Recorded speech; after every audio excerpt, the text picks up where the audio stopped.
I'm Karin.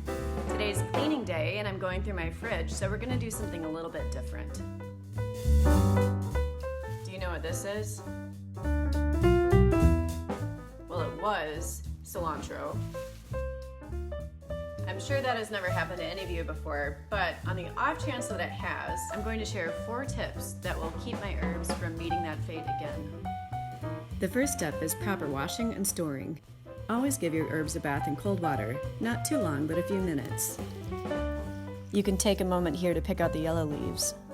Once they're washed, dry your herbs by using a salad spinner or a tray lined with some linens. When they're mostly dried, put the herbs in a container with a paper towel and a little bit of breathing room. You can use a plastic bag, or better yet, a reusable container. But if you're like me and sometimes you don't use them quickly, you might want to consider chopping them and freezing them.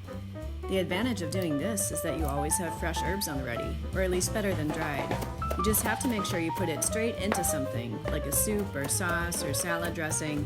It'll turn into mush if you thaw it on its own. Once the herbs are finely chopped, just put them in a jar and pop them in the freezer.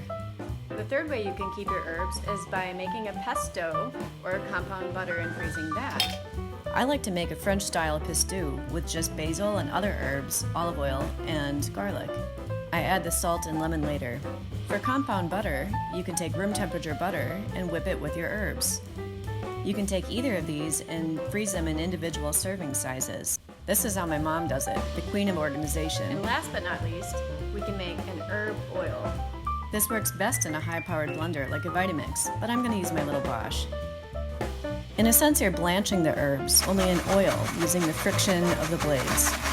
Keep blending this on high until it becomes really bright green, and the air inside the container feels steamy and warm to the touch.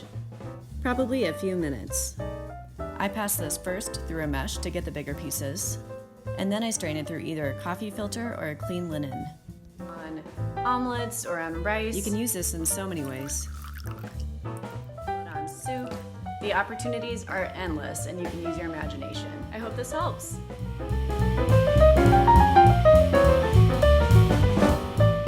I'm Karin, and thanks for joining me in my kitchen. Have a great Friday night.